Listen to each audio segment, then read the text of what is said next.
ಹರಿ ಓಂ. ಜಯತಿ ಹರಿರಚಿಂತ್ಯಃ ಸರ್ವದೇವೈಕವಂದ್ಯಃ ಪರಮಗುರುರಭೀಷ್ಟವಾಪ್ತಿದಃ ಸಜ್ಜನಾನಾಂ ನಿಖಿಲ ಗುಣಗಣಾರ್ಣೋ ನಿತ್ಯ ನಿರ್ಮುಕ್ತದೋಷಃ ಸರಸಿಜನಯನೋऽಸೌ ಶ್ರೀಪತಿರ್ಮಾನದೋ ನಃ ಅಶೇಷ ವಾಗ್ಜಾಡ್ಯಮಲಾಪಹಂತ್ರಿ ನವಂ ನವಂ ಸ್ಪಷ್ಟ ಸುವಾಕ್ಪ್ರದಾಯಿನಿ ಮಮೇಘ ಜಿಹ್ವಾಗ್ರ ಸುರಂಗ ನರ್ತಕಿ ಭವ ಪ್ರಸನ್ನ ವದನೆ ಚ ಮೇ ಶ್ರೀಃ ವ್ಯಾಪ್ತಿರ್ಯಸ್ಯ ನಿಜೇ ನಿಜೇನ ಮಹಸಾ ಪಕ್ಷೇ ಸಪಕ್ಷೇ ಸ್ಥಿತಿಃ ವ್ಯಾವೃತ್ತಿಶ್ಚ ವಿಪಕ್ಷತೋಥ ವಿಷಯೇ ಸಕ್ತಿರ್ನ ವೈ ಬಾಧಿತೆ ನೈವಾಸ್ತಿ ಪ್ರತಿಪಕ್ಷಯುಕ್ತಿರತುಲಂ ಶುದ್ಧಂ ಪ್ರಮಾಣಂ ಸಮೇ ಭೂಯಾತ್ ತತ್ವವಿನಿರ್ಣಯಾಯ ಭಗವಾನ್ ಆನಂದತೀರ್ಥೋ ಮುನಿಃ ವಾಣಿತೆ ಕರವಾಣ್ಯಂಬ ಚರಣೋ ಹೃದಿ ಸರ್ವದಾ ಮದ್ವಾಕ್ಯ ಸರಣಿರ್ಭೂಯಾತ್ ಶ್ರೀಮದಾಚಾರ್ಯ ಭಾವಗ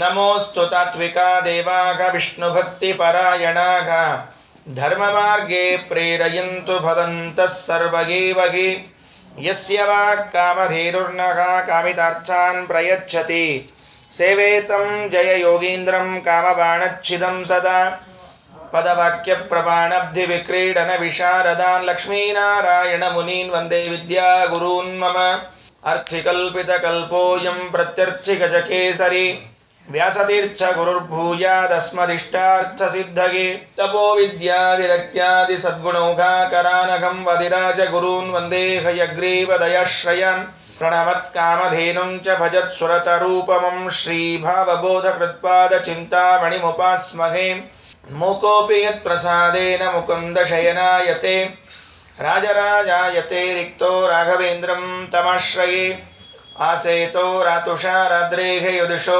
ಜಿತವಾನ್ಮುಹುಃ ಸತ್ಯಧ್ಯಾನ ಗುರುಃ ಪಾತು ಯತೀಂದ್ರೈರಪಿ ಪೂಜಿತಃ ಸತ್ಯಾಭಿಜ್ಞಕರಾಬ್ಜೋತ್ಥಾನ್ ಪಂಚಾಶದ್ವರ್ಷಪೂಜಕಾನ್ ಸತ್ಯಪ್ರಮೋದತೀರ್ಥಾರ್ಯಾನ್ ನೌಮಿನ್ಯಾಯ ಸುಧಾರತಾನ್ ಬಂಧುಸ್ತ್ವಂ ಗುರುರಿಷ್ಟದೈವತಮಿತಿ ತ್ವತ್ಪಾದಪಂಕೀರುಹಂ ಪ್ರಾಪ್ತಂ ಮಾಂ ಪರಿಪಾಲಯೇತಿ ಸತತಂ ಯಾಚೇ ನಿಬದ್ಧಾಂಜಲಿಃ ಚಿತ್ತಂ ಮದ್ಗುಣದೋಷಚಿಂತನವಿಧೌ ನೂನಂ ಮನಂ ಮಾ ಕೃಚ್ಛಾಗ ಶ್ರೀಸತ್ಯಾತ್ಮಗುರೋ ತ್ವದಂಘ್ರಿಯುಗಲಂ ಹಿತ್ವಾ ನಮೇ ಸದ್ಗತಿಃ ವೈಕುಂಠರಾಮೋ ಯಂ ವವ್ರೇ ಸ್ವಯಮೇವ ಸ್ವಪೂಜಕಂ ರಘುಪ್ರಿಯಾರ್ಯ ಯೋಗೀಂದ್ರಂ ನೌಮಿ ಸಜ್ಞಾನಸಿದ್ಧಗೆ ವೈಷ್ಣವೋತ್ತಮಕುಲೈಃ ಪರಿಭಾವ್ಯಂ ವಾಂಛಿತಾರ್ಥಫಲದಂ ರಮಣೀಯಂ ಪಾಪಜಾಲಪರಿಹಾರಸಮರ್ಥಂ ಮುದ್ಗಲಾಂಘ್ರಿ ಸರಸೇರುಹಮೀಡೆ ಪೃಥ್ವೀಮಂಡಲಮಧ್ಯಸ್ಥಾಃ ಪೂರ್ಣಬೋಧಮತಾನುಗಾಃ ವೈಷ್ಣವ ವಿಷ್ಣುಹೃದಯಾಃ ತಾನ್ ನಮಸ್ಸೇ ಗುರೂನ್ ಮಮ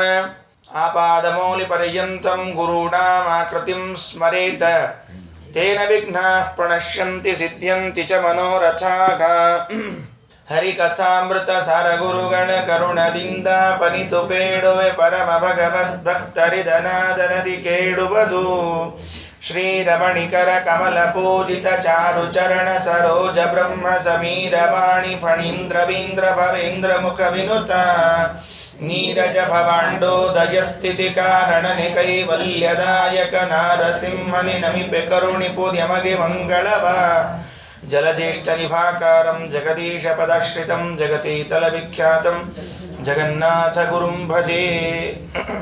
ಶ್ರೀ ಗುರುಭ್ಯೋ ನಮಃ.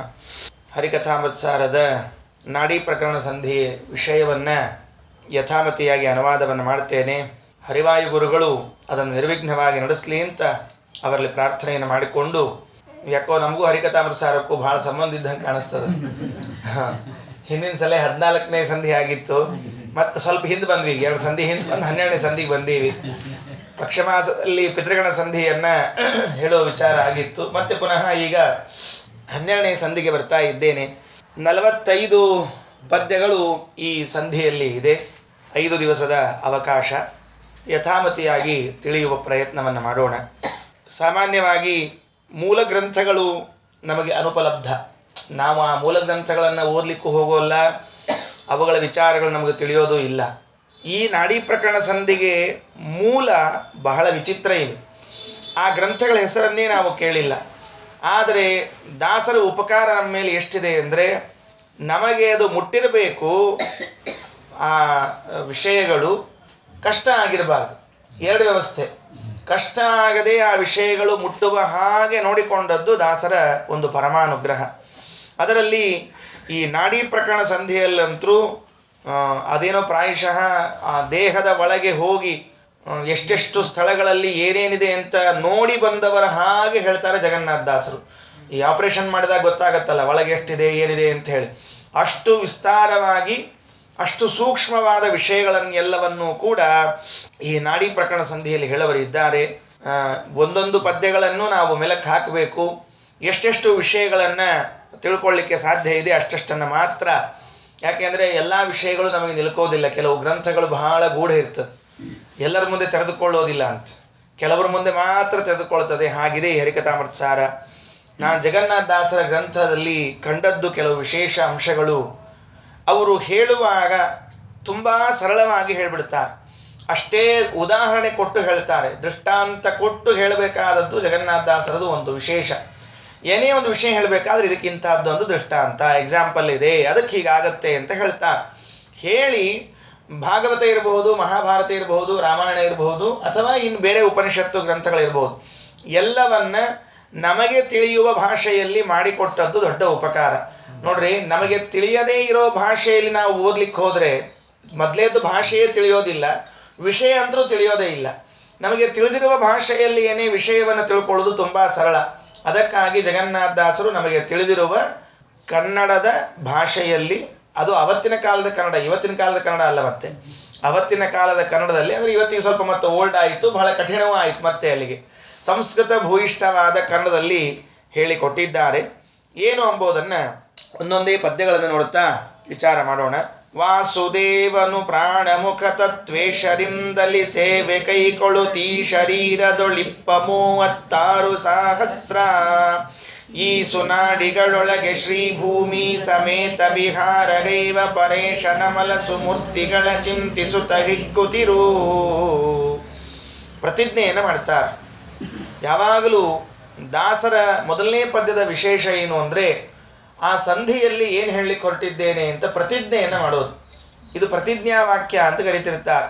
ನಾವು ಏನು ಹೇಳಲಿಕ್ಕೆ ಹೊರಟಿದ್ದೇವೆ ಅಂತ ಪ್ರತಿಜ್ಞೆ ಮಾಡಿ ಅದನ್ನೇ ಹೇಳಬೇಕೇ ವಿನಃ ಪ್ರತಿಜ್ಞೆ ಒಂದನ್ನು ಮಾಡಿ ಹೇಳೋದಿಂದ ಒಂದನ್ನು ಮಾಡ್ಲಿಕ್ಕೆ ಹೋಗಬಾರ್ದು.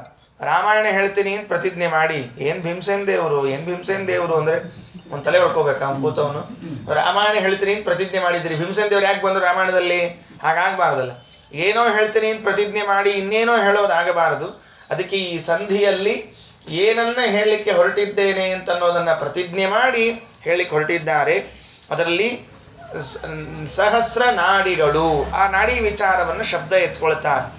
ವಾಸುದೇವನು ಪ್ರಾಣಮುಖ ತತ್ವೇಶರಿಂದಲಿ ಸೇವೆ ಕೈಕೊಳ್ಳುತ್ತ ಈ ಶರೀರದೊಳಿಪ್ಪ 36 ಸಹಸ್ರ. ಅದು ವಾಸ್ತವಿಕವಾಗಿ ಎಷ್ಟು? 72,000. ಅಂದರೆ ಒಂದು ಭಾಗವನ್ನು ಮಾತ್ರ ಇಟ್ಕೊಂಡು ಚಿಂತನೆ ಮಾಡ್ತಾ ಹೊರಟಿದ್ದಾರೆ. ಇದು ಒಂದು ಭಾಗದಲ್ಲಿ ಹೇಳಿದ ವಿಷಯವನ್ನು ಎರಡನೇ ಭಾಗಕ್ಕೂ ನೀವು ಅಪ್ಲೈ ಮಾಡ್ಕೊಳ್ಬೇಕು. ಯಾಕೆಂದರೆ ಇಲ್ಲಿ ಪದ್ಯದಲ್ಲಿ ಯಾವ ರೀತಿ ಹೊಂದಿಸ್ಬೇಕಾಗ್ತದೆ ಅಂತ ನೋಡಿಕೊಂಡು ವ್ಯವಸ್ಥೆ ಮಾಡಿದ್ದಾರೆ. ಅಲ್ಲಿರೋದು 72,000 ಅಂತ ಹೇಳಬೇಕಾದ ಅಭಿಪ್ರಾಯ. 36,000 ಹೇಳಿದ್ದಾರೆ ಅಂದರೆ ಒಂದು ಭಾಗದ ಸಂಖ್ಯೆಯನ್ನು ಹೇಳ್ತಾ ಇದ್ದಾರೆ. ಇದಕ್ಕನುಕೂಲವಾಗಿ ಇನ್ನೊಂದು ಭಾಗದ ಸಂಖ್ಯೆಯನ್ನು ನೀವು ತೆಗೆದುಕೊಳ್ಬೇಕು ಅಂತ ವ್ಯವಸ್ಥೆ. ವಾಸುದೇವ ಅಂತ ಪ್ರತಿಜ್ಞೆಯನ್ನು ಮಾಡುವಾಗ ಪ್ರಾರಂಭದಲ್ಲಿ ಭಗವದ್ ರೂಪದ ವಾಸುದೇವ ರೂಪದ ಚಿಂತನೆಯನ್ನು ಮಾಡ್ತಾ ಇದ್ದಾರೆ. ಯಾರನ್ನ ವಾಸುದೇವ ಅಂತ ಕರೀತಾರೆ? ಸಾಮಾನ್ಯವಾಗಿ ನಾವೆಲ್ಲ ಅನೇಕ ಬಾರಿ ಶ್ರವಣ ಮಾಡಿದ್ದರಿಂದ ಭಗವನ್ನಾಮದ ಅರ್ಥ ಚಿಂತನೆಯನ್ನು ಮಾಡಿಯೇ ಮಾಡಿರ್ತೇವಾದ್ದರಿಂದ ದಾಸರು ವಾಸುದೇವ ಅನ್ನುವ ಹೆಸರನ್ನು ಹೇಳ್ತಾ ಹೊರಟಿದ್ದಾರೆ. ಯಾರಿಗೆ ವಾಸುದೇವ ಅಂತ ಕರೆಯೋದು? ನೋಡ್ರಿ, ಒಂದು ಕಡೆಯಿಂದ ನೆನೆಸ್ಕೋತ ಹೋದ್ರೆ ಅನಿರುದ್ಧ, ಪ್ರದ್ಯುಮ್ನ, ಸಂಕರ್ಷಣ, ವಾಸುದೇವ, ನಾರಾಯಣ, ಈ 5 ರೂಪದಲ್ಲಿ ಒಂದಾದದ್ದು ವಾಸುದೇವ. ಅಥವಾ ಕೇಶವನಾರಾಯಣ ಮಾಧವ ಅಂತ ಹೇಳ್ತಾ ಹೋದ್ರೆ ವಾಸುದೇವ, ವಸುದೇವನ ಮಗನಾದದ್ದರಿಂದ ವಾಸುದೇವ. ಇವೆಲ್ಲ ಅರ್ಥಗಳು ನಾವು ಸಾಮಾನ್ಯವಾಗಿ ಈ ರೂಪಗಳು ಅಂತ ಕೇಳಿರ್ತೇವೆ. ದಾಸರು ಇಲ್ಲಿ ಹೇಳಿಕ್ಕೆ ಹೊರಟದ್ದು ಈ ಶರೀರದಲ್ಲಿ ವಾಸವಾಗಿದ್ದ ದೇವನ ಬಗ್ಗೆ ಹೇಳಿಕ್ಕೆ ಹೊರಟಿದ್ದಾರೆ. ಎಲ್ಲೋ ಇರುವ ದೇವರನ್ನ, ಆ ಪಂಚರೂಪದ ದೇವರನ್ನ ಏನ್ ಮಾಡಬೇಕಾಗಿದೆ? ಇಲ್ಲಿ ಬೇಕಾದದ್ದು ಶರೀರದಲ್ಲಿ ಇರುವ ವಾಸುದೇವ. ಶರೀರದಲ್ಲಿರುವ ವಾಸುದೇವ ಅಂದ್ರೆ ವಾಸವಾಗಿರುವ ದೇವನಾದದ್ದರಿಂದ ವಾಸುದೇವ. ಅದನ್ನ ಹೇಗೆ ಬಿಡಿಸೋದು? ವಸಂತಿ ಅತ್ರ ಇತಿ ವಾಸು. ಇಲ್ಲಿ ಈ ಶರೀರದಲ್ಲಿ ವಾಸ ಮಾಡ್ತಾನಾದ್ದರಿಂದ ಅವನನ್ನ ವಾಸು ಅಂತ ಕರಿಬೇಕು. ಅವನೇ ದೇವನಾದದ್ದರಿಂದ ವಾಸುದೇವ ಅಂತ ಕರೆದದ್ದು. ಈ ಶರೀರದ ಒಳಗೆ ವಾಸ ಮಾಡ್ತಾ ಇದ್ದಾನೆ. ಅಲ್ಲ, ವಾಸ ಮಾಡ್ತಾನೋ ವಾಸು ಮಾಡ್ತಾನೋ? ವಾಸ ಮಾಡ್ತಾನೆ. ಮತ್ತೆ ಸು ಯಾಕೆ ಬಂತು? ವಾಸು ಮಾಡ್ತಾನವ, ವಾಸ ಮಾಡ್ತಾನೆ. ಮತ್ತೆ ನಾವು ಮನೆಯಲ್ಲಿ ವಾಸ ಮಾಡ್ತೇವೆ, ದೇಹದಲ್ಲಿ ವಾಸ ಮಾಡ್ತಾನೆ. ಅಂತ ಅನ್ನೋದನ್ನ ಏನ್ ಮಾಡ್ಬೇಕು? ಅದಕ್ಕೆ ಶಾಸ್ತ್ರದಲ್ಲಿ ಹೇಳುತ್ತೆ, ಅನ್ನೋದಕ್ಕೆ ಸ್ವಭಾವ ಅಂತ ಅರ್ಥ ಮಾಡ್ಬೇಕಂತೆ. ವಿಷ್ಣು ಅಂತ ಇದೆ, ವಾಸು ಅಂತ ಇದೆ, ಅದೆಲ್ಲವೂ ಅವನ ಸ್ವಭಾವಗಳು ಅಂತ ಅರ್ಥ ಹೇಳುತ್ತೆ. ಹಾಗಾದ್ರೆ ವಾಸು ಅನ್ನೋ ಶಬ್ದಕ್ಕೆ ಅರ್ಥ ಏನು? ವಾಸ ಮಾಡುವುದು ಅವನ ಸ್ವಭಾವ. ದೇಹದ ಒಳಗೆ, ಬ್ರಹ್ಮಾಂಡದ ಒಳಗೆ ಎಲ್ಲೆಲ್ಲಿ ಪದಾರ್ಥಗಳಿವೆಯೋ ಆ ಎಲ್ಲ ಪದಾರ್ಥಗಳವರೆಗೆ ವಾಸ ಮಾಡ್ತಾನೆ ಅನ್ನೋದಕ್ಕಾಗಿ ಅವನಿಗೆ ಪ್ರತ್ಯಯ ಸೇರಿಸೋದು. ಇಲ್ಲೇ ಇದ್ರೆ ಎದಕ್ಕೆ? ವಿಷ್ಣು ಯಾಕಪ್ಪ? ವಿಷ್ಣು ಅಂದ್ರೆ ಮುಗಿತಾ ಇಲ್ಲ ಕೆಲಸ. ಅದಕ್ಕೆ ವಿಷಣ 3 ಶಬ್ದಗಳು ಅಂತ ಹೇಳ್ತಾರೆ, ಮುಂದೆ ವಿಷ್ಣು ಸೇರ್ಬೇಕು. ಅದಕ್ಕೆ ಹೇಳೋದು ಶಕಾರ ನಕಾರಗಳು ಭಗವಂತನ ಗುಣಗಳನ್ನ ಹೇಳಿದರೆ, ವಿ ಎಂಬುದು ವಿಲಕ್ಷಣ ಅಂತ ಹೇಳಿದರೆ, ಎಂಬುದು ಅವನ ಸ್ವಭಾವವನ್ನ ಹೇಳುತ್ತೆ. ಹಾಗೆ ವಾಸು ಅಂದ್ರೆ ವಾಸ ಮಾಡ್ತಾನೆ, ನಾವು ವಾಸ ಮಾಡ್ತೇವೆ. ಈಗ ಪ್ರವಚನ ಮುಗಿಯುವವರೆಗೆ 1 ಗಂಟೆ ನಾನು ಇಲ್ಲಿ ವಾಸ ಮಾಡಿಯೇ ಮಾಡ್ತೇನೆ. ಆಮೇಲೆ ನನ್ನ ಮನೆಗೆ ಹೋಗ್ತೇನೆ, ಇಲ್ಲಿರಲ್ಲ ನಾನು. ಅದು ನನ್ನ ಸ್ವಭಾವ ಅಲ್ಲ. ನೀವು ಅಷ್ಟೇ, ನಿಮ್ಮ ಮನೆಗೆ ಹೋಗ್ತೇನೆ, ನೀವೇನು ಇಲ್ಲೂ ಕೂತಿರೋದಿಲ್ಲ ನಾಳೆ ಸಾಯಂಕಾಲದವರೆಗೆ. ಅಂದ ಮೇಲೆ ವಾಸ ಮಾಡುವುದು ನಮ್ಮ ಸ್ವಭಾವ ಅಲ್ಲ, ವಾಸ ಮಾಡುವುದು ಭಗವಂತನ ಸ್ವಭಾವ. ನಾವೆಲ್ಲ ಬಾಡಿಗೆಯವರು, ದೇವರು ಯಜಮಾನ. ನಿಜವಾಗಿ ಮನೆ ಮಾಲೀಕ ಅವ, ನಾವೆಲ್ಲ ಬಾಡಿಗೆದಾರ. ಆದ್ದರಿಂದ ವಾಸುದೇವ, ನಮ್ಮ ದೇಹದಲ್ಲಿ ವಾಸ ಮಾಡುವ ದೇವ ಇದ್ದಾನಲ್ಲ, ಸ್ವಭಾವತಃ ಯಾವಾಗಲೂ ವಾಸ ಮಾಡ್ತಾ ಇರ್ತಾನೆ, ಅವನನ್ನ ವಾಸುದೇವ ಅಂತ ಕರಿಬೇಕು. ದೇವ ಅಂತ ಯಾತಕ್ಕಾಗಿ ಕರೆಯೋದು? ವಾಸು ಅಂದ್ರೆ ವಾಸ ಮಾಡುವನು, ಸರಿ ಗೊತ್ತಾಯ್ತು. ಸ್ವಭಾವ ಗೊತ್ತಾಯ್ತು, ವಾಸ ಪ್ಲಸ್ ದೇವ ಉಳಿತು. ದೇವ ಅಂತ ಯಾಕೆ ಕರೆಯೋದು? ದೇವ ಅಂದ್ರೆ ಸಂಸ್ಕೃತದಲ್ಲಿ ಈ ಆಟ ಆಡ್ತಾರಲ್ಲ, ಅದಕ್ಕೆ ದೇವನ ಅಂತ ಕರೀತಾರೆ. ಯಾವ ದೇವನ ಅಂದ್ರೆ ಏನು? ಪಗಡೆ ಆಟ ಇದೆಯಲ್ಲ, ಆ ಪಗಡೆ ಆಟಕ್ಕೆ ದೇವನ ಅಂತ ಕರೀತಾರೆ. ಅದಕ್ಕೆ ದೇವ ಅಂದ್ರೆ ಆಟ ಅಂತ ಅರ್ಥ. ಏನ್ ಆಟ ಆಡೋದು? ದೇವರಿಗೆ ಈ ಶರೀರದಲ್ಲಿ ವಾಸ ಮಾಡುವುದು ಅನ್ನೋದು ಒಂದು ಆಟ ಅಷ್ಟೇ, ಅವರಿಗೆ ಬೇರೆ ಏನು ಇಲ್ಲ. ನಮ್ಮ ಮಕ್ಕಳಿಗೆ ಈ ಮನೆಗಳನ್ನ ಕಟ್ಟಿ ತುಳಿಯೋದು ಹೇಗೆ ಆಟವೋ, ಉಸುಕಿನ ಮನೆಗಳನ್ನ ಕಟ್ಟಿ ತುಳಿಯೋದು, ಹಾಗೆ ದೇವರಿಗೆ ಈ ಮನೆಯಲ್ಲಿ ಇದ್ದು ವಾಸ ಮಾಡುವುದು ಒಂದು ಆಟ.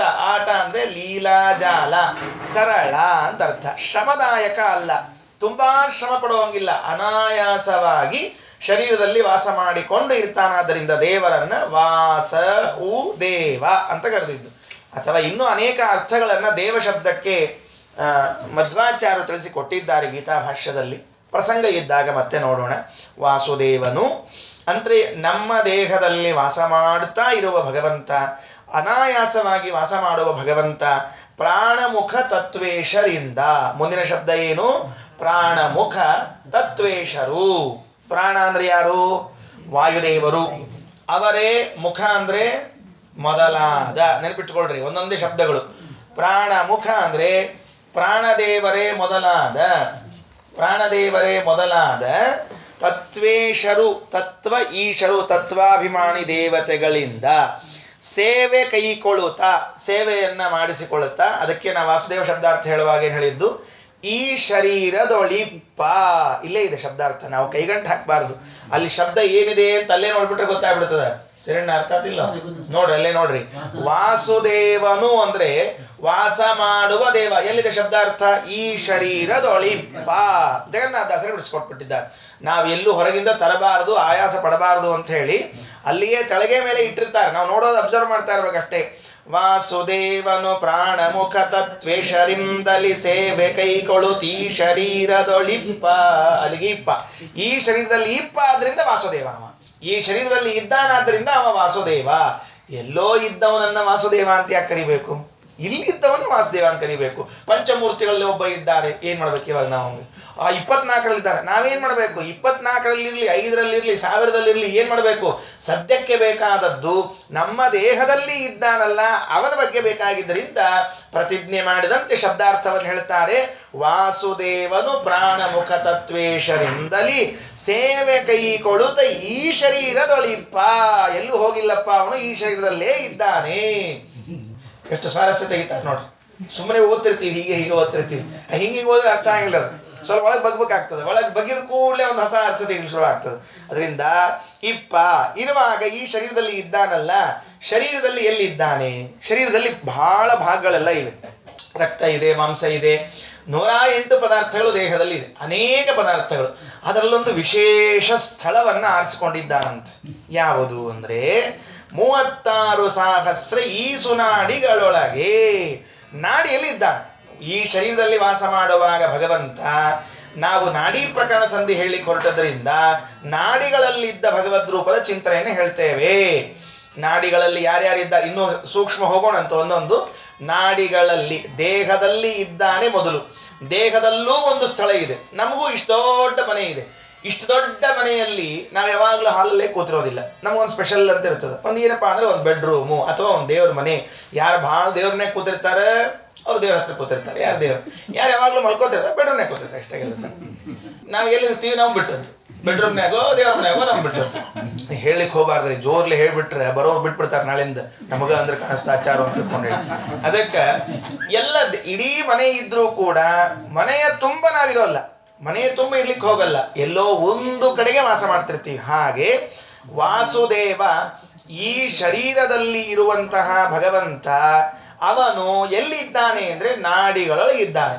ಒಂದು ನಾಡಿ ಎರಡು ನಾಡಿ ಅಲ್ಲ, 36,000 ಈ ನಾಡಿಗಳೊಳಗೆ. ನೋಡ್ರಿ, 36,000 ನಾಡಿ. ಬಲಭಾಗದ ಇಟ್ಕೊಂಡು ಹೋಗೋಣ, ಎಡಭಾಗದ್ದು ಇದೆ. ಸುಮ್ಮನೆ ಹೇಳೋರಿದ್ದಾರೆ, ಮುಂದೆ ಹೇಳೋರಿದ್ದಾರೆ, ಅಲ್ಲಿ ತನಕ ನೋಡೋಣ. ಈಗ ಸದ್ಯಕ್ಕೆ ನಾವೇನು 36,000 ನಾಡಿಗಳೊಳಗೆ. ನೋಡ್ರಿ, 36,000 ನಾಡಿಗಳೊಳಗೆ ಅಂತ ಹೇಳ್ಬೇಕಾಗಿತ್ತಲ್ಲ. ದಾಸರು ಏನ್ ಬಳಸ್ಯಾರ ಸ್ವಲ್ಪ ಸರೀತ್ನ್ಯಾಗ ನೋಡ್ಕೊಳ್ರಿ, ಅಂದ್ರೆ ಅರ್ಥ ಆಗ್ತದೆ. ಈ ಒಂದ್ ಶಬ್ದ, ಈ ಅಂದ್ರೆ ಇದು ಒಂದು ನಮ್ಮ ಈ ನಾಡಿ. ಸುನಾಡಿಗಳೊಳಗೆ ಅಂದ್ರೆ ಮತ್ತೆ ಸು ಯಾಕೆ ಹಾಕಿದ್ರೆ ಏನೋ ಒಂದು ಶಬ್ದ ಕಡಿಮೆ ಬಿದ್ದಿತ್ತು, ಹಾಕ್ಬಿಟ್ರು ದಾಸರಿಗೆ. ಅವ್ರಿಗೊಂದು ಕೆಲಸ ಇದ್ದಿದ್ದಿಲ್ಲ, ಖಾಲಿ ಕೂತಿದ್ರು, ಒಂದು ಶಬ್ದ ಹಾಕ್ಬಿಟ್ರು. ಹಿಂಗೆಲ್ಲ ಅರ್ಥ ಮಾಡ್ಕೋಬಾರದು. ಭಗವಂತ ವಾಸ ಮಾಡುವಕ್ಕಿಂತ ಮೊದಲು ಬರೇ ನಾಡಿ, ವಾಸ ಮಾಡಿದ್ಮೇಲೆ ಸುನಾಡಿಗಳಾಗ್ತಕ್ಕಂಥದ್ದಾಗ್ತಾವು. ಇಲ್ಲದೆ ಇದ್ರೆ ಯಾವುದು ಭಗವತ್ ವಾಸಕ್ಕೆ ಸನ್ನಿಧಾನಕ್ಕೆ ಪಾತ್ರ ಆಗ್ತಾವೋ ಅವೆಲ್ಲ ಸು ಆಗ್ತಾವೆ, ಸುಮಂಗಳ ಆಗ್ತಾವೆ. ಎಲ್ಲಿ ಭಗವತ್ ವಾಸಕ್ಕೆ ಪಾತ್ರ ಇಲ್ಲ ಅವೆಲ್ಲ ಅಮಂಗಳ. ಆದ್ರಿಂದ ಸುನಾಡಿಗಳೊಳಗೆ ಅಂತ ಹೇಳ್ತಾ ಇದ್ದಾರೆ. ಆ ಭಗವಂತ ಒಳಗೆ ಪ್ರವೇಶ ಮಾಡಿದ ಕೂಡಲೇ ಇಷ್ಟು ದಿವಸ ನಾಡಿಗಳೆಲ್ಲ ಬರೀ ನಾಡಿಗಳಾಗಿದ್ದು, ದೇವರ ಪ್ರವೇಶ ಮಾಡಿದ ಕೂಡಲೇ ಸುನಾಡಿಗಳಾದವು ಅಂತ. ವಾಸುದೇವನು ಪ್ರಾಣಮುಖ ತತ್ವೇಶರಿಂದಲಿ ಸೇವೆ ಕೈಕೊಳುತ್ತೀ ಶರೀರದೊಳಿಪ್ಪ 36,000 ಈ ಸುನಾಡಿಗಳೊಳಗೆ. ಮುಂದೊಂದು ಸ್ವಾರಸ್ಯ ಏನು, ಅವನ್ ದೇವರಿಗೆ ಒಂದು ಸಮಸ್ಯೆ ಇದೆ. ಏನ್ ಸಮಸ್ಯೆ ಇದೆ ಪಾಪ, ಎಷ್ಟು ಆರಾಮಿದ್ದಾನೆ, ಅವಂಗೇನು ಸಮಸ್ಯೆ ಇದೆ? ಸ್ವಾಮಿಗಳ ಸಮಸ್ಯೆ ಇದ್ದಂಗೆ ದೇವ್ರದೊಂದು ಸಮಸ್ಯೆ. ಯಾಕಪ್ಪ ಸ್ವಾಮಿಗಳ ಮೇಲೆ ಬರ್ತೀರಿ ನೀವು? ಇಲ್ಲ, ಸ್ವಾಮಿಗಳಿಗೆ ಒಬ್ಬರೇ ಬಂದು ಎಂದು ಅಭ್ಯಾಸನೇ ಇಲ್ಲ. ಸ್ವಾಮಿಗಳು ಒಬ್ಬರೇ ಬಂದಿರ್ತಾರೆ, ನೋಡಿದ್ದೀರಾ? ಎಂದಾದ್ರು ಮಂತ್ರಾಕ್ಷತೆ ಬುಟ್ಟಿ ಹಿಡ್ಲಿಕ್ಕೆ ಒಬ್ಬಬೇಕು, ದೇವ್ರ ಪಟ್ಟಿ ಹಿಡ್ಲಿಕ್ಕೆ ಒಬ್ಬಬೇಕು, ದಂಡ ಹಿಡ್ಲಿಕ್ಕೆ ಒಬ್ಬಬೇಕು, ಪಾದಕ ಹಿಡ್ಕೊಳಿಕ್ಕೆ ಒಬ್ಬಬೇಕು, ಕೊನೆಗೆ ಗಾಡಿ ಓಡಿಸ್ತೀನಿ ಡ್ರೈವರ್ ಒಬ್ಬಬೇಕು. ಸ್ವಾಮಿಗಳು ಒಬ್ಬರ ಬಂದಾರ ಅಂತ ಇಲ್ವೇ ಇಲ್ಲ. ಯಾಕಂದ್ರೆ ನಮ್ ದೇವ್ರ ಹಂಗ ಇದ್ದಾನ, ಒಬ್ಬನ ಬಂದಾನ ಅಂತ ಅವ್ನ ಅಭ್ಯಾಸ ಇಲ್ಲೇ ಇಲ್ಲ. ಯಾರ್ಯಾರ ಜೊತೆಗೆ ಬಂದಿರ್ತಾನೆ ಅಂದ್ರೆ ಶ್ರೀಭೂ ಸಮೇತ ವಿಹಾರ ಗೈವ. ಅವು ಲಕ್ಷ್ಮೀ ರೂಪ ತಗೊಂಡೇ ಬಂದ್ಬಿಟ್ಟಿರ್ತಾನೆ, ಲಕ್ಷ್ಮೀನ ಕರ್ಕೊಂಡೇ ಬಂದಿರ್ತಾನೆ. ಬಾ ಹೋಗೋಣ, ಬಾ ತೆಳಗ್ ಹೋಗ್ಬರೋಣ ಬಾ ಅಂತ ತಿಳ್ಕೊಂಡು ಹೇಳಿ ಕರ್ಕೊಂಡೇ ಬಂದಿರ್ತಾನೆ. ಕೆಲವು ಗಂಡಂದ್ರಿಗೆ ಒಬ್ಬೊಬ್ರು ಹೋಗ್ಲಿಕ್ಕೆ ಬೇಸರ ಇರ್ತದೆ, ಅದಕ್ಕೆ ಹೆಂಡತಿಗೆ ಇರ್ತದೆ, ನೀನು ಬಾ ಹೋಗ್ಬರೋಣ ಬಾ ಅಂತ ತಿಳ್ಕೊಂಡು. ಹಾಗೆ ನಮ್ ನಾರಾಯಣ ಅವನೊಬ್ಬರೇ ಬರಲ್ಲ, ಮಹಾಲಕ್ಷ್ಮಿ ಸಮೇತನಾಗಿ ಬರ್ತಾನೆ. ಬರೇ ಮಹಾಲಕ್ಷ್ಮಿ ಸಮೇತ ಅಲ್ಲ, ಹಿಂದೆ ಹೇಳಿದ್ದೇವೆ ತತ್ವೇಶರೊಬ್ಬರಿದ್ದಾರೆ. ಆ ತತ್ವಾಭಿಮಾನಿ ದೇವತೆಗಳು ಮಹಾಲಕ್ಷ್ಮೀ ದೇವಿ, ಭಗವಂತ, ಇಷ್ಟು ಜನರು ಎಲ್ಲಿದ್ದಾರೆ? ಈ ನಾಡಿಗಳೊಳಗಿದ್ದಾರೆ. ಆ ನಾಡಿಗಳು ಏನಾದವು? ಸುನಾಡಿಗಳಾದವು. ಹೀಗೆ ವಿಹಾರಗೈವಂತಹ ಪರೇಶನ ಅಮಲ ಸುಮೂರ್ತಿಗಳ ಚಿಂತಿಸುತ್ತ ಹಿಗ್ಗುತ್ತಿರು. ನೋಡ್ರಿ, ಇದು ಹಿಗ್ಗೋದು. ಹೀಗಿದ್ದಾನೆ ನಮ್ಮ ಸ್ವಾಮಿ ನಮ್ಮ ದೇಹದಲ್ಲಿ ಅಂತ ಚಿಂತನೆ ಮಾಡ್ತಾ ಇದ್ರೆ ಅದರಷ್ಟು ಆನಂದ ಇನ್ಯಾವುದರಿಂದ ಆಗಲ್ಲ. ಎಲ್ಲೋ ಇದ್ದಾನೆ ಅಂತ ಅನ್ನೋದಕ್ಕಿಂತ ಎಲ್ಲಿದ್ದಾನೆ ದೇವರು? ನಮ್ಮಲ್ಲೇ ಇದ್ದಾನೆ. ನನ್ನ ನಾಡಿಗಳೊಳಗೆ ಇದ್ದಾನೆ. ಒಂದೊಂದು ನಾಡಿಗಳಲ್ಲೂ ದೇವರು, ಒಂದೊಂದು ನಾಡಿಗಳಲ್ಲಿ. ಆ ಆಲೋಚನೆ ಆಗಿ ಸುಮ್ಮನೆ ಹಿಂಗೆ ಅಂದ್ಕೊಡ್ರಿ, ಎಷ್ಟೋ ನರನಾಡಿಗಳು ಕಾಣಿಸ್ತವೆ. ಈ ಒಂದು ನಾಡಿಯನ್ನು ನೋಡ್ತಾ ಇದ್ರೆ ಇದ್ರೊಳಗೆ ಭಗವಂತ ಇದ್ದಾನಲ್ಲ, ತಾನಿದ್ದಾನೆ, ತನ್ನ ಹೆಂಡತಿ ಇದ್ದಾಳೆ, ತತ್ವಾಭಿಮಾನ ದೇವತೆಗಳಿದ್ದಾರೆ, ಎಲ್ಲಾರನ್ನೂ ಕೂಡಿಸ್ಕೊಂಡು ಅದಿಷ್ಟು ಸಣ್ಣ ಜಾಗದ ಒಳಗಡೆಗೆ ಭಗವಂತ ನಿಂತ್ಕೊಂಡಿದ್ದಾನೆ. ನಾವು ದಾಸರು ಯಾಕೆ ಹೇಳಿದ್ರು ಗೊತ್ತಾ ಇದನ್ನ? ದೇವರನ್ನ ಹೊರಗೆ ಹುಡುಕ್ತಾ ಇರ್ತೀವಂತೆ. ಹೊರಗೆ ಹುಡುಕ್ಬೇಡ್ರಿ, ಒಳಗೇ ಇದ್ದಾನೆ. ಹೊರಗೆ ಯಾಕೆ ಹುಡುಕ್ತಾ ಇದ್ದೀರಿ? ನಾವೆಲ್ಲ ಏನ್ ಮಾಡ್ತೀವಿ? ದೇವರು ಎಲ್ಲಿದ್ದಾನೆ ಎಲ್ಲಿದ್ದಾನೆ ಎಲ್ಲಿದ್ದಾನೆ ಎಲ್ಲಿದ್ದಾನೆ ಹೊರಗೆ ಹುಡುಕಿ ಹುಡುಕಿ ಹುಡುಕಿ ಕೊನೆಗೊಂದು ದಿವಸ ಸಿಗಂಗಿಲ್ಲ. ಹೊಳ್ಳಿ ಮನೆಗೆ ಬಂದು ಎಲ್ಲಿದ್ದಾನೆ ನಿನ್ ದೇವರು ಅಂಥೇಳಿ ಕೇಳ್ತೀವಿ ಅಷ್ಟೇ ಹೊರತಾಗಿ ಹುಡುಕೋದು ಬರಲ್ಲ. ನೋಡ್ರಿ, ಭಾಗವತದಲ್ಲಿ ಒಂದು ಪ್ರಸಂಗ ಬರುತ್ತೆ, ಹರಿವಂಶದಲ್ಲಿ ಒಂದು ಪ್ರಸಂಗ ಬರುತ್ತೆ. ಆ ಕಥೆಯನ್ನು ನೋಡಿದಾಗ ನಮಗೆ ಸ್ಪಷ್ಟ ಆಗತ್ತೆ. ಅದು ಪ್ರಲಂಬಾಸುರ ಅಂತ ಬರ್ತಾನೆ.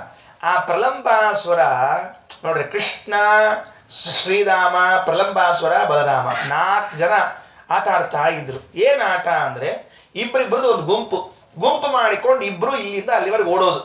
ಯಾರು ಗೆಲ್ತಾರೋ ಅವರನ್ನ ಸೋತವರು ಹೊತ್ಕೊಂಡು ಅಡ್ಡಾಡ್ಬೇಕು. ಈ ಕಥೆ ಇನ್ನೇನಿದೆ, ನಮ್ಮ ಕಥೆ ಗೊತ್ತಿದೆ. ಈಗ ಭಾಳ ಚಂದ ಇತ್ರಿ. ಕೃಷ್ಣ ಗೆದ್ದ, ಬಲರಾಮ ಗೆದ್ದ. ಯಾವಾಗಲೂ ಕೃಷ್ಣ ಗೆಲ್ಬೇಕು, ಬಲರಾಮನ ಗೆಲ್ಬೇಕು, ಬೇರೆ ದಾರಿ ಇಲ್ಲ.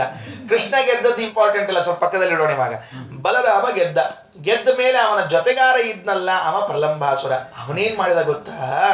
ತನ್ನ ಮೇಲೆ ಹೊತ್ತುಕೊಂಡು 2 ಹೆಜ್ಜೆ ಮುಂದೆ ಹೋದಂತೆ ಮಾಡಿ ಅವನು ಹೊತ್ಕೊಂಡೇ ಹೊರಟ್ರೆ ಏನ್ ಮಾಡಿದ ಬಲರಾಮ? ಕೂಗಿದ ಕೃಷ್ಣನಿಗೆ, ಕೃಷ್ಣ ಇವನು ಹೊತ್ಕೊಂಡು ಹೋಗ್ತಾ ಇದ್ದಾನೆ. ಏನ್ ಮಾಡ್ಬೇಕು ಗೊತ್ತಾ? ಕೃಷ್ಣ ಬಂದು ಹೊಡೆದ್ನ.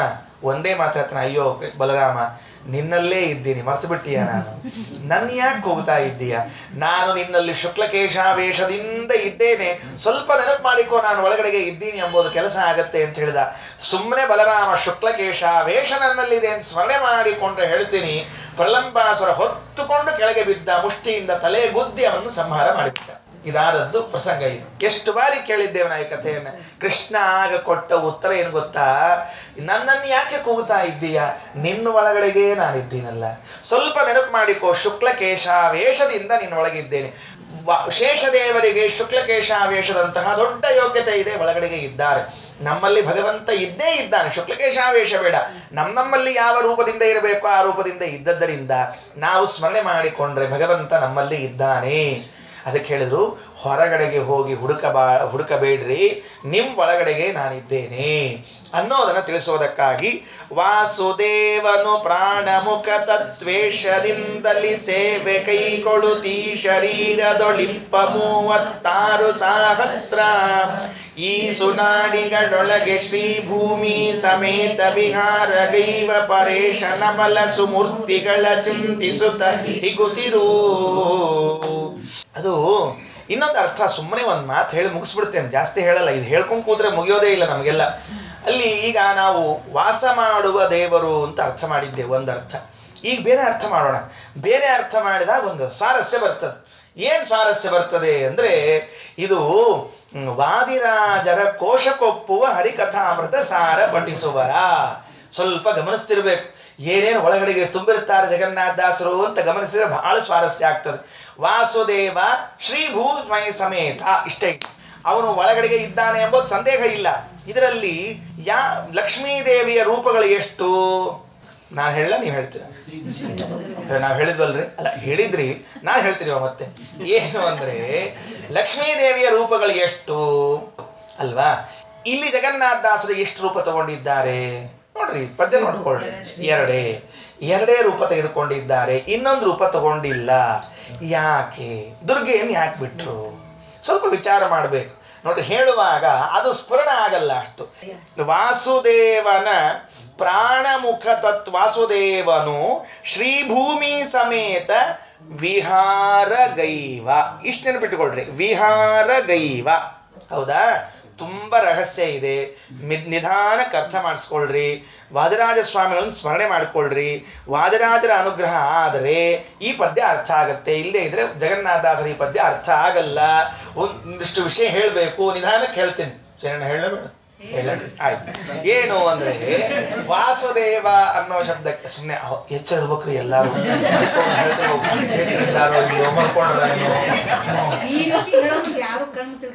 ಅಲ್ಲ, ಭಕ್ತಿ ಬಹಳ ಮಚ್ಚಿಬಿಟ್ರೆ ಕಷ್ಟ. ಹಾ, ನೋಡ್ರಿ, ವಾಸುದೇವ ಅಂದ್ರೆ ಶ್ರೀಕೃಷ್ಣ. ಈಗ ಶ್ರೀಕೃಷ್ಣನ ಚಿಂತನೆ ಮಾಡೋಣ. ಅಂದ್ರೆ ಜಗನ್ನಾಥದಾಸರದನ್ನ ಆಡುವಾಗ ಮನಸ್ಸಿನಲ್ಲಿ ಏನಿತ್ತು ಅನ್ನುವಂಥ ಒಂದು ಅಂಶ. ವಸುದೇವನ ಸುತನಾದವನು ವಾಸುದೇವ. ಆ ವಾಸುದೇವ ಅಂದ್ರೆ ಶ್ರೀಕೃಷ್ಣ ಪರಮಾತ್ಮ. ಶ್ರೀಕೃಷ್ಣ ಪರಮಾತ್ಮ ಏನ್ ಮಾಡಿದ್ದಾನೆ? ಶ್ರೀಭೂಮಿ ಸಮೇತನಾಗಿ ವಿಹಾರ ಮಾಡ್ತಾನೆ. ಶ್ರೀ ಅಂದ್ರೆ ರುಕ್ಮಿಣೀ ದೇವಿಯರು, ಭೂಮಿ ಅಂದ್ರೆ ಸತ್ಯಭಾಮ ದೇವಿ. ಆಯ್ತಾ? ಶ್ರೀ ಅಂದ್ರೆ ರುಕ್ಮಿಣೀ ದೇವಿಯರು, ಭೂಮಿ ಅಂದ್ರೆ ಸತ್ಯಭಾಮಾ ದೇವಿ. ದುರ್ಗಾದೇವಿ ಎಲ್ಲಿದ್ದಾಳ? ಎಲ್ಲಿದ್ದಾಳ ದುರ್ಗಾದೇವಿ? ಕೃಷ್ಣಾವತಾರದ ದುರ್ಗಾದೇವಿ ಇದ್ದಾಳ? ಇಲ್ಲ, ದುರ್ಗಾದೇವಿ ಇಲ್ಲ ಕೃಷ್ಣಾವತಾರದಾಗ. ನಿಧಾನ ಕೇಳ್ರಿ. ಆಮೇಲೆ ಇದ್ರು ಇರ್ಬೋದು ಆಚಾರ, ಸುಳ್ಳೆ ಯಾಕೆ ಟೆನ್ಷನ್ ತಗೋಬೇಕು? ಇದ್ರು ಇರ್ಲಿ ಬಿಡ್ರಿ, ಹಿಂಗಲ್ಲಿ ಹೋಗ್ಬೇಡ್ರಿ. ಇದ್ದಾರೋ ಇಲ್ವೋ? ಇದ್ದಾರ. ಆದ್ರ ಇದ್ರೂ ಕೂಡ ಅವರು ವಿಹಾರಕ್ಕೆ ಇಲ್ಲ. ಗಮನಿಸ್ಕೊಡ್ರಿ, ದಾಸರ ಪದ್ಯ ಶಬ್ದ ಏನ್ ಹಾಕಿದ್ದಾರೆ ನೋಡ್ಕೊಳ್ರಿ. ಶ್ರೀಭೂಮಿ ಸಮೇತ ವಿಹಾರಕ್ಕೆ ಇದ್ದಾಳ ದುರ್ಗಾದೇವಿ. ಇಲ್ಲ. ಯಾಕೆ ವಿಹಾರಕ್ಕಿಲ್ಲ? ಅವಳು ತಂಗಿಯಾಗಿದ್ದರಿಂದ, ದುರ್ಗೆ ತಂಗಿಯಾದದ್ದರಿಂದಾಗಿ ಅವಳ ಜೊತೆಗೆ ವಿಹಾರವನ್ನ ಮಾಡುವ ಹಾಗಿಲ್ಲ ಶ್ರೀಕೃಷ್ಣ ಪರಮಾತ್ಮ. ಗಮನಿಸ್ಕೊಳ್ರಿ, ಎಷ್ಟು ಸೂಕ್ಷ್ಮ ಇದೆ ದಾಸರು ಹೇಳೋದು. ಅಂದ್ರೆ ಕೃಷ್ಣ ಪರಮಾತ್ಮನ ವಿಷಯವನ್ನ ಚಿಂತನೆ ಮಾಡಿದ್ರೂ ಕೂಡ ಏನ್ ಬಂದಿರಬೇಕು ಅಂದ್ರೆ ಲೆಕ್ಕ ತಪ್ಪಿರಬಾರ್ದು. ಆದ್ರಿಂದ ಶ್ರೀಭೂಮಿ ಸಮೇತ ವಿಹಾರ ಗೈಪ. ಒಂದು ಪ್ರಸಂಗ ಹೇಳ್ತಾರೆ ವಾದರಾಜ ಸ್ವಾಮಿಗಳು ತಾತ್ಪರ್ಯ ವ್ಯಾಖ್ಯಾನದಲ್ಲಿ. ಏನು ಅಂದ್ರೆ, ನೀಲಾದೇವಿಯರು ಕೇಳ್ಕೊಂಡ್ರಂತೆ ವರವನ್ನ. ಏನ್ ಕೇಳ್ಕೊಂಡ್ರು ನೀಲಾದೇವಿಯರ ವರವನ್ನ? ನನಗೆ ನಿನ್ನ ಹೆಂಡತಿಯಾಗುವ ಸೌಭಾಗ್ಯ ಸಿಗಬೇಕು, ನನಗೆ ನಿನ್ನ ಅಂಗಸಂಗ ಸಿಗಬೇಕು ಅಂತ 2 ವರ ಕೇಳ್ಕೊಂಡ್ರಂತೆ. ರಾಜರಂತಾರೆ, 2 ವರ ಯಾಕೆ ಕೇಳ್ಕೊಂಡ್ಲು ನೀಲಾದೇವಿಯರು? 1 ವರ ಸಾಕಲ್ವಾ? 1 ವರ ಕೇಳಿದಾಗ್ತಿರ್ಲಿಲ್ವಾ? ಒಂದೇ ವರ, ನಿನ್ನ ಹೆಂಡತಿಯಾಗಬೇಕು ಅಂತ ಇಷ್ಟು ಕೇಳ್ಕೊಂಡ್ರೆ ಮುಗಿದೋಗ್ತು. ಅಥವಾ ನಿನ್ನ ಅಂಗಸಂಗ ಸಿಗಬೇಕು ಅಂತ ಕೇಳ್ಕೊಂಡ್ರೆ ಮುಗಿದೋಗ್ತಿತ್ತು. ನೀಲಾದೇವಿಯರು 2 ವರಗಳನ್ನ ಯಾಕೆ ಕೇಳ್ಕೊಂಡ್ರು ಅಂತ ರಾಜರು ಚಿಂತನೆಯನ್ನ ಮಾಡ್ತಾ, ಗಮನಿಸ್ಕೊಳ್ರಿ ಎಷ್ಟು ಸೂಕ್ಷ್ಮ ಇದೆ ವಿಚಾರ. ನೀಲಾದೇವಿಯರು ಕೇಳ್ಕೊಂಡದ್ ವರ 2. ಏನ್ ವರ ಕೇಳ್ಕೊಂಡ್ರು? ನಿನ್ನ ಹೆಂಡತಿಯಾಗಬೇಕು, ನಿನ್ನ ಅಂಗಸಂಗನೂ ಸಿಗಬೇಕು ಅಂತ. ಬರೀ ಇಷ್ಟೇ ಕೇಳ್ಕೊಂಡಿದ್ರು ಅಂತ ಇಟ್ಕೊಳ್ರಿ. ನಿನ್ನ ಅಂಗಸಂಗ ಆಗಲಿ ಅಂತ ಕೇಳ್ಕೊಂಡಿದ್ರೆ ದೇವರು ಅಂಗಸಂಗ ಕೊಟ್ಟು ಬಿಡ್ತಿದ್ದ, ಹೆಂಡತಿನ ಮಾಡ್ಕೋತಿರ್ಲಿಲ್ಲ. ಯಾಕೆ? ಗೋಪಿಕಾಸ್ತ್ರೀಯರು ಮಾಡ್ಕೊಂಡಿದ್ದಾನೆ ಹಾಗೆ. ಇನ್ನೊಬ್ಬರ ಹೆಂಡತಿಯರನ್ನು ಅಂಗಸಂಗ ಕೊಟ್ಟಿದ್ದಾನೆ ಭಗವಂತ. ಮುಂದೆ ಇದರಲ್ಲಿ ಕಕ್ಷಾತಾರತಮ್ಯ ಸಂಧಿಯಲ್ಲಿ ಹೇಳುವಾಗ ಜಗನ್ನಾಥದಾಸರಂತಾರೆ, ಏನು ಇರ್ಬಗೆಯ ಅಂತ ಹೇಳ್ತಾರೆ. 2 ತರಹದ ಗೋಪಿಕಾಸ್ತ್ರೀಯರು ಇದ್ರು. ಯಾರು 2 ತರಹದವರು? ವಿವಾಹಿತರು, ಅವಿವಾಹಿತರು ಅಂತ ಹೇಳ್ತಾರೆ. ಅಂದಮೇಲೆ ವಿವಾಹಿತರಾದ ಗೋಪಿಕಾಸ್ತ್ರೀಯರಿಗೂ ಅಂಗಸಂಗ ಕೊಟ್ಟಿದ್ದಾನಾದ್ರಿಂದ ಅಂಗಸಂಗ ಸಿಕ್ಬಿಡ್ತಿತ್ತು. ಆದ್ರೆ ಹೆಂಡತಿ ಆಗೋ ಭಾಗ್ಯ ಇರ್ತಿದ್ದಿಲ್ಲ. ಹಂಗಾದ್ರೆ ಬರೇ ಹೆಂಡತಿ ಆಗ್ಲಿ ಅಂತ ಹೆಂಡತಿ ಆದ್ಮೇಲೆ ಅಂಗಸಂಗ ಇರ್ತಿದ್ದಿಲ್ಲ. ಏನು ಅಂದ್ರೆ ಹೆಂಡತಿಯಾದರೂ ದುರ್ಗಿಗೆ ಅಂಗಸಂಗ ಸಿಕ್ಕಿಲ್ಲ. ಆದ್ದರಿಂದ ನೋಡ್ರಿ ಎಷ್ಟು ಸಮಸ್ಯೆ ಇದೆ.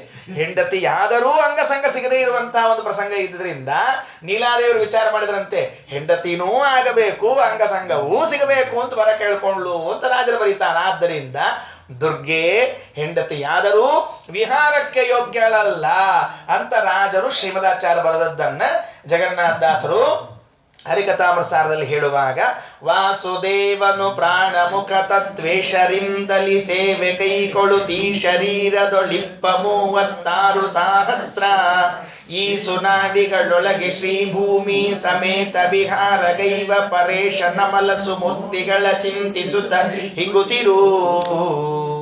ಅವನಿಗೆ ಸ್ವತಂತ್ರನಾದರೂ ಲೋಕ ಮರ್ಯಾದೆಯ ರಕ್ಷಣೆಯನ್ನು ಮಾಡುವುದಕ್ಕೆ ತನ್ನ ಹೆಂಡತಿಯೇ ಆದರೂ ಲೋಕ ಮರ್ಯಾದೆ ತಂಗಿ ಹಾಗೆ ಇಟ್ಬಿಟ್ಟ. ಅವಳನ್ನ ವಿಹಾರ ಕರೀಲಿಲ್ಲ, ಏನು ಮದುವೆ ಮಾಡಿಕೊಳ್ಳಿಲ್ಲ, ಏನನ್ನೂ ಮಾಡಲಿಲ್ಲ. ಆ ಅಂಶವನ್ನ ಜಗನ್ನಾಥದಾಸರ ತಲೆಯಲ್ಲಿ ಇಟ್ಕೊಂಡು 2ನೇ ರೂಪವನ್ನ ಹೇಳಿ 3ನೇ ರೂಪವನ್ನ ಸೈಲೆಂಟ್ ಮಾಡಿಬಿಡ್ತಾರೆ. ಹೇಳಲಿಕ್ಕೆ ಹೋಗಲ್ಲ. ನೋಡ್ರಿ, 2 ಅರ್ಥ ಆಯ್ತು ಈ ಪದ್ಯಕ್ಕೆ. ಒಂದರ್ಥ ದೇಹದಲ್ಲಿ ವಾಸ ಮಾಡುವ ವಾಸುದೇವನಾದರೆ, 2ನೇ ಅರ್ಥ ಶ್ರೀಕೃಷ್ಣ ಪರಮಾತ್ಮನ ಕಥೆಯನ್ನು ಕೇಳಿದೆವು. ಅದು ಸೂಕ್ಷ್ಮ ಮಹಾಭಾರತ ತಾತ್ಪರ್ಯ ನಿರ್ಣಯದಲ್ಲಿ ಇರುವ ಒಂದಂಶವನ್ನ ಜಗನ್ನಾಥದಾಸರು ತಮ್ಮ ಪದ್ಯದಲ್ಲಿ ಸೇರಿಸಿ ಹೋಗ್ಬಿಟ್ಟಿದ್ದಾರೆ. ನಿಮಗದು ಓದಿನ ಅರ್ಥೇ ಆಗಲ್ಲ. ಹಿಂಗಿದೆಯಾ, ಇಲ್ಲಿ ಯಾಕೆ ದುರ್ಗೆಯನ್ನು ಬಿಟ್ರು, ವಿಹಾರ ಅಂತ ಯಾಕೆ ಹೇಳಿದ್ರು ಅಂತ ಹೇಳಿ ಬಿಡುವಾಗ ಒಂದು ಹೇಳಿರ್ತಾರೆ. ಎಲ್ಲಿ ವಿಹಾರವನ್ನ ಹೇಳಿರ್ತಾರೋ ಅಲ್ಲಿ ಮೂಲ ರೂಪದ ದುರ್ಗೆ ಇರ್ತಾಳೆ. ಅಲ್ಲಿ ಮೂಲ ರೂಪದ ದುರ್ಗೆಯಿಂದ ವಿಹಾರ ಮಾಡುವುದು ವಿಚಾರ ಇರ್ತದೆ. ಇಲ್ಲಿ ಹೇಳುವಾಗ ವಾಸುದೇವ ಅಂತ ಹೇಳಿ ಕೃಷ್ಣ ರೂಪವನ್ನು ಹೇಳಿದ್ರಿಂದಾಗಿ ಅಲ್ಲಿ ವಿಹಾರದ ಪ್ರಸಂಗ ಇಲ್ಲ. ಹೀಗೆ ಅನುಸಂಧಾನವನ್ನು ಮಾಡಿಕೊಳ್ಬೇಕು. ಸರಿ, ಒಂದು ಪದ್ಯ ಆಯ್ತು. ಹಿಂಗೆ ಕೂತ್ರೆ ಇಲ್ಲೇ ಕೂತಿರ್ತೀವಿ, ಅದರಿಂದ ಮುಂದೆ ಹೋಗೋಣ. ಈಗ ದಾಸರು ನೋಡಿ, ಈ 36,000 ನಾಡಿಗಳು ದೇಹದ ಯಾವ ಯಾವ ಭಾಗದಲ್ಲಿ ಇವೆ. ಏನ್ ಅದ್ಭುತ ರೀ! ಮುಟ್ಟಿಕೊಂಡ್ರೆ ಆ ಭಾಗದಲ್ಲಿ ಎಷ್ಟು ನಾಡಿಗಳು ಸಿಗಬೇಕು. ದಾಸರು ಉಪಕಾರ, ಪರಮೋಪಕಾರ ದಾಸರದು. ಚರಣದೊಳಿಗ ನಾಡಿಗಳು 12,000 ಮಧ್ಯ ದೇಹದೊಳು ಇರುತಿಹವು 14 ಬಾಹುಗಳೊಳಗೆ ಈರೆರಡು ಶಿರದೊಳಾರು ಸಹಸ್ರ ಚಿಂತಿಸಿ 2 ಹಗಲಭಿಮಾನಿ ದಿವಿಜರ ನರಿತುಪಾಸನೆ ಗೈವರಿಳೆಗಳು ಸ್ವರ್ಗವಾಸಿಗಳು.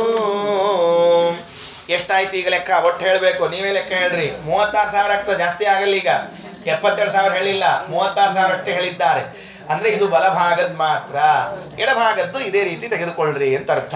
ನೋಡ್ರಿ, ಚರಣದೊಳಿಗವು ನಾಡಿಗಳು ಕಾಲ್ನೊಳಗೆ ಎಷ್ಟವ? 12,000. ಕಾಲು ಅಂದ್ರೆ ಎಲ್ಲಿ? ಮಚ್ಚರು ಈಗ ಇಲ್ರಿ ಆಚಾರ, ಕಾಲ್ ಅಂದ್ರೆ ಎಲ್ಲಿರ್ತದ? ನಡ್ಕೊಂಡು ಬಂದದ ಕಾಲು ಇನ್ನೇನಿರ್ತದ? ಸುಮ್ನೆ ಕಾಲು ಎಲ್ಲಿ ಅಂತ ಕೇಳಿ ಏನ್ ಹೇಳ್ಬೇಕು ನಿಮ್ಗೆಲ್ಲ? ಕಾಲು ಎಲ್ಲಿದ? ತಲೆ ಮೇಲೆ ಇರ್ತದೆ, ಕಾಲು ಇರ್ತದೆ, ಇರ್ತದ. ಅದಕ್ಕೆ ಹೀಗೆ ಭಾಗ ಮಾಡ್ಕೋಬೇಕು. ನಾಭಿಭಾಗದಿಂದ ಕೆಳಭಾಗದವರೆಗೂ ಪಾದ ಅಂತ ಗ್ರಹಣ. ಆಮೇಲೆ ಮಧ್ಯದೇಹ ಅನ್ನೋದಕ್ಕೆ ಕುತ್ತಿಗೆಯವರೆಗಿನಿಂದ ನಾಭಿಯವರೆಗೆ ಮಧ್ಯದೇಹ. ಶಿರ ಅನ್ನೋದಕ್ಕೆ ಈ ತಲೆಯಿಂದ ಕಂಠದವರೆಗಿಂದು. ಬಾಹು ಅಂದ್ರೆ ಇವೆರಡು. ಇಷ್ಟು ಲೆಕ್ಕ ತಗೋಬೇಕು. ಲೆಕ್ಕ ತಗೊಂಡು ಈಗ ಲೆಕ್ಕ ಹಾಕಿದ್ರೆ ನಾಡಿಗಳು ಸಿಗ್ತಾ ಹೋಗುತ್ತೆ. ಚರಣದೊಳಿಗ ನಾಡಿಗಳು 12,000. 12,000 ಒಂದ್ ಕಡೆ ಲೆಕ್ಕ ಇಟ್ಕೊಳ್ಬೇಕು. ಮಧ್ಯ ದೇಹದೊಳಿರುತಿಗವು 14,000. 12,000 14,000 ಎಷ್ಟಾತು? ಸೊಕಾಶ 24,000. ಆಮೇಲೆ ಬಾಹುಗಳೊಳಗೆ ಈರೆರಡು. ಈಗ ಎಷ್ಟಾಯ್ತು? 30 ಶಿರದೊಳಾರು ಸಹಸ್ರ. ತಲೆಯೊಳಗೆ ಎಷ್ಟಾತು? ಅಂದ್ರೆ ಎಷ್ಟಾತು? 36,000 ಆಯ್ತು. ಅಂದ್ರೆ ಇದು ಅಷ್ಟು ನಾಡಿ ಸಂಖ್ಯೆ ಅಲ್ಲ. ಯಾಕಂದ್ರೆ 36 ಇಲ್ಲೇ ಇಲ್ಲ ನಮ್ಮಲ್ಲಿ. 72,000 ನಾಡಿ ಅವ. ದಾಸರೇ ಹಿಂದಿನ ಪದ್ಯಗಳಲ್ಲಿ ಹೇಳುವಾಗ 72,000 ಅಂತ ಹೇಳ್ಯಾರ. ಅಂತ ಮೇಲೆ ಬಲಭಾಗದ ನಾಡಿಗಳ ಲೆಕ್ಕ ಆಯಿತು.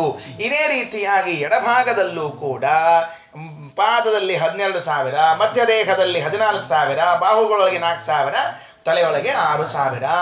ಅಂದ್ರೆ ಆ ಲೆಕ್ಕ ನೋಡಿದಾಗ 72,000 ಸಿಗ್ತದೆ ನಮಗೆ. ಇಲ್ಲಿ 72,000 ಲೆಕ್ಕ ಆಮೇಲೆ ಮಾಡೋಣಂತ. ಏನಾಯಿತು ಅಂದ್ರೆ ಸ್ವಾರಸ್ಯ ನೋಡ್ಕೊಳ್ರಿ. ನಮ್ಮ ದೇಹದೊಳಗೆ 72,000 ನಾಡಿಯೊಳಗೆ 36,000 ಲೆಕ್ಕ ಕೊಟ್ಬಿಡ್ರಿ ದಾಸರು. ಏನು ಅಂದ್ರೆ ಬಲಭಾಗದಲ್ಲಿ ಈ ಸೊಂಟದಿಂದ ಕಾಲಿನವರೆಗೆ ಲೆಕ್ಕ ಹಾಕಿದಾಗ ಎಷ್ಟು ನಾಡಿಗಳಿವೆ ಅಂದ್ರೆ 12,000 ನಾಡಿಗಳು. 12,000 ಅನ್ಕೊಳ್ಳಿಕ್ಕೂ ಸಾಧ್ಯ ಇಲ್ಲ ನಿಮಗೆ. 12,000 ನಾಡಿಯವ ಅಂತ ಹೇಳಿ 1,000ಕ್ಕೆ ಎಣಿಸ್ಕೋತ್ ಕೊಡು. ಎಷ್ಟವು? ಎಷ್ಟು ಸೂಕ್ಷ್ಮವ? ಅಗದಿ ತಳಗವರಿ. ಸುಷುಮ್ನ ಅಂತರೂ ಭಾರಿ ತಳಗದ. ಅದಕ್ಕಿಂತ ಸ್ವಲ್ಪ